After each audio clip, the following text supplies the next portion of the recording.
Welcome back, beautiful people, to another episode of the Inspire English podcast, the show where we don't just help you learn English, we help you transform your life using your voice. I'm Emily, your guide, your friend, and the voice cheering for you every single step of the way.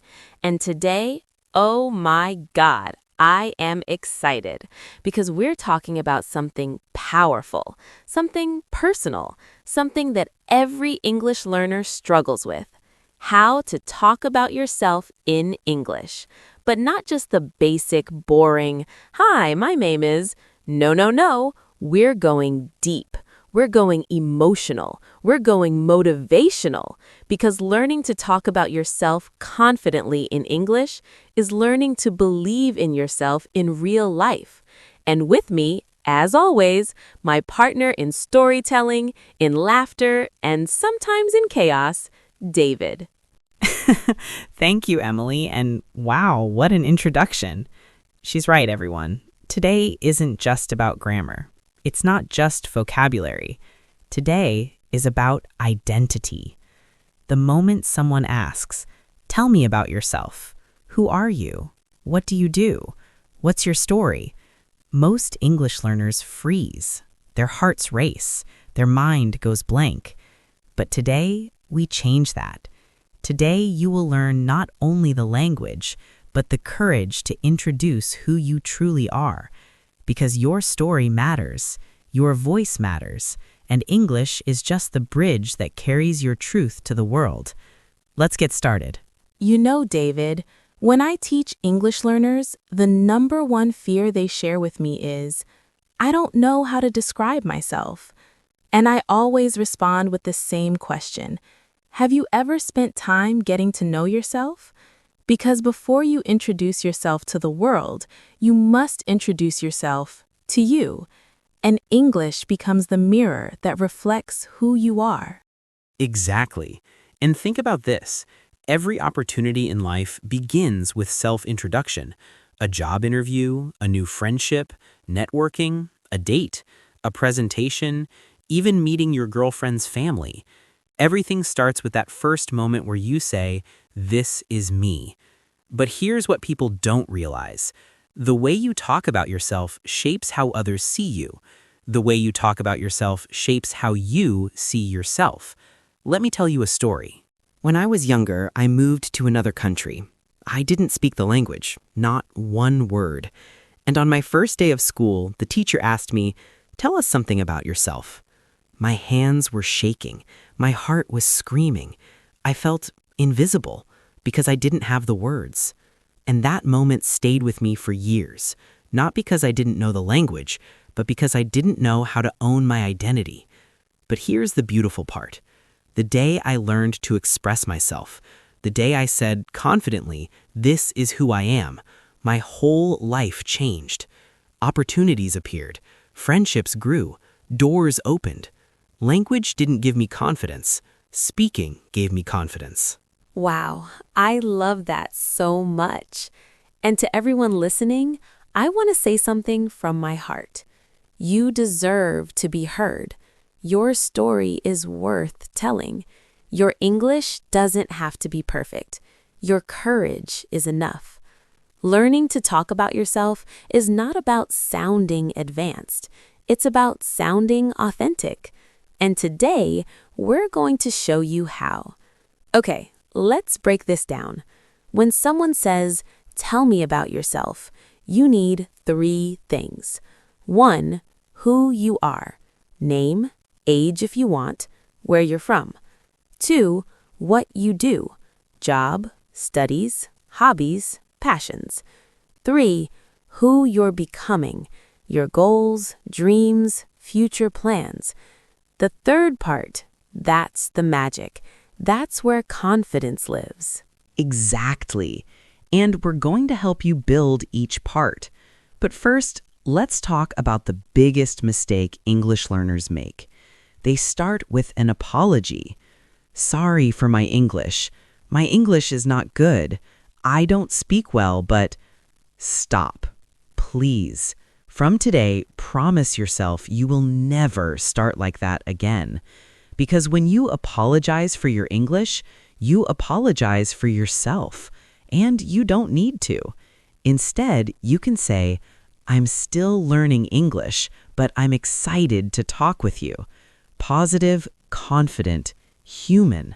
Yes, confidence is not about perfect grammar. Confidence is about presence. I always tell my students, your energy speaks louder than your vocabulary, and talking about yourself is all about energy. Let's start simple, but simple doesn't mean boring. A name introduction can show confidence, personality, emotion, and connection. Here are 3 natural emotional ways to introduce yourself. 1. Basic but confident. Hi, I'm Emily. It's really nice to meet you. 2. Warm and friendly. Hey, I'm Emily. I'm happy to be here today. 3. Motivational style. My name is Emily, and I'm someone who believes in growth and learning every single day. See the difference? Each one expresses identity, not just a name. People don't remember your words. They remember how you made them feel. So let's start learning the language of confidence. Let me give you mine. 1. Neutral. Hi, I'm David. 2. Personal. Hey, I'm David. I love connecting with new people. 3. High energy. I'm David, a storyteller, a learner, and someone who believes that every voice matters. Did I say my job? No. Did I talk for 5 minutes? No, but you already know something deep about me. People always ask, where are you from? But your answer doesn't have to be boring. Instead of just, I'm from Morocco, I'm from Brazil, I'm from India, try expanding a little. I'm from Morocco, a place full of warmth, culture, and beautiful traditions.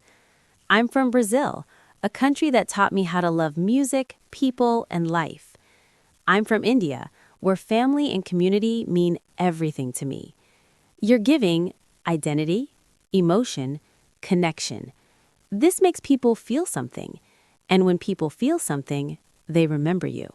Exactly. And don't forget, your culture is part of your story. Let me show you how I say mine. I'm from a small town, the kind of place where everyone knows each other. It shaped who I am, curious, grounded, and always searching for stories. Suddenly, the other person sees a picture in their mind, a feeling, a connection. That's what makes language powerful. Now, the big one. When someone asks, what do you do? They don't want a job title. They want to know your purpose. So instead of, I'm a businessman, I work in finance, I am a teacher, try this. I work in business and finance. I help people make wiser decisions with their money, and I love seeing them grow. Boom. Purpose, emotion, identity. This is the part people forget. And it's the most powerful. Your future, your dreams, your direction. Because when you tell someone your goals, you show them your ambition. Let me show you. One of my goals is to speak English fluently so I can work internationally and meet inspiring people. I'm working on becoming more confident when I speak because I want my voice to be heard. In the future, I want to travel, grow, and become the best version of myself. Oh, yes, this is the fire. This is the emotion. When you talk about your goals, you're not just introducing yourself, you're inspiring others. And that's unforgettable. Emily, let me ask you something. Why do you think emotions are so hard to talk about in English? That's such a good question. I think emotions are hard in any language, but in English, it's even harder because people often learn grammar first, rules, tenses, vocabulary lists, but not feelings. Exactly. You can know how to order coffee, how to talk about your job, but when someone asks you, how are you really feeling? Suddenly, your mind goes blank. And today's episode is about that, how to talk about emotions in English in a real, natural, human way. I hear this from learners all the time. They say, I feel something, but I don't know how to say it in English. Yes, and that can be frustrating. Very frustrating, because when you can't express your emotions, you feel stuck. You feel misunderstood. Exactly. And sometimes people think you're cold or distant, but the truth is you just don't have the words yet. That's why this episode is so important, because language is not only about communication, it's about connection. Let's start simple. Most people learn words like happy, sad, angry, nervous. Those are fine, but native speakers rarely stop there. Yes. For example, instead of just saying, I'm happy, people often say, I feel really content. I'm in a good place right now. I feel at peace. And instead of, I'm sad, they might say, I'm feeling a bit low. I'm not myself today. I feel heavy. That word, heavy, is very emotional. Yes. When someone says, my heart feels heavy, you understand it immediately. David, can I share a short story? Please do. A few years ago, I met an English learner who was going through a challenging time. I asked him, how are you? And he smiled and said, I'm fine. But he wasn't fine. Not at all. Later, he told me, Emily, I didn't know how to explain what I was feeling. I felt sad, tired, disappointed, all at the same time. That's real life. Yes, and that's why learning emotional vocabulary is not about sounding smart, it's about being honest. Let's talk about sadness for a moment, because sadness has many faces. Absolutely. You can be disappointed, heartbroken, lonely, discouraged, emotionally drained. And notice something important. Native speakers often soften their emotions. Yes. Instead of saying, I'm very sad, they might say, I'm having a hard time. I'm struggling a bit. It's been tough lately. Those phrases are prevalent and very human. Now let's talk about anger, because this one scares people. Yes, many learners worry, if I talk about anger, will I sound aggressive? Exactly. But English has safe ways to express anger. For example, I'm feeling frustrated. That really bothered me. I felt treated unfairly. These are powerful, but respectful. And instead of saying, I'm angry with you, you can say, I was hurt by what you said. That didn't sit right with me. Those phrases show emotion and maturity. Emily, anxiety is a big one. Yes, especially today. People often say, I'm nervous, but anxiety can be deeper. Exactly. You might hear, I feel overwhelmed. My mind won't slow down. I'm constantly on edge. That phrase, on edge, is very common. And very real. Let's talk about questions now, because emotions are not only about answering, but asking. Yes, native speakers often say, how are you holding up? Is everything okay? Do you want to talk about it? And those questions create space. They invite honesty. Here's something important for listeners to remember. You don't need perfect English to express real emotions. You just need honesty and practice. Even simple sentences can be powerful. I don't feel okay today. I'm trying my best. I need some time. Those sentences are not weak. They're strong. If you're listening right now, I want you to pause for a moment and think, how do you usually describe your feelings in English? And how would you like to describe them? Because learning emotional vocabulary is really learning how to be yourself in another language. And now, Emily, let's talk about one of the most beautiful and difficult emotions to express. Love. Yes, because many English learners think love only means saying, I love you. But in real life, native speakers express love in many softer, deeper ways. For example, I really care about you. You mean a lot to me. I feel close to you. I'm grateful to have you in my life. Those sentences feel warm, safe, and honest. And sometimes saying I love you feels too big. Exactly. So people say, I've grown really attached to you. I feel comfortable around you. I feel understood when I'm with you. That last one is powerful. Let's be honest. Life isn't only about positive emotions. No, and being able to talk about emotional pain in English is incredibly important. Many learners feel pain but hide it behind short answers. Yes, answers like, it's okay, or no problem. When inside, it's not okay at all. Instead, native speakers often say, that really hurt. I felt disappointed. I was emotionally affected by that. Notice how calm those sentences are. They're honest, but not dramatic. And that's key in English communication. Emily, one of the hardest emotions to describe is confusion. Yes, especially emotional confusion, when you don't know what you feel. Exactly. And English has beautiful phrases for that. I have mixed feelings. I don't know how to feel about it. I'm emotionally conflicted. That last one is advanced but very natural and very useful in real life.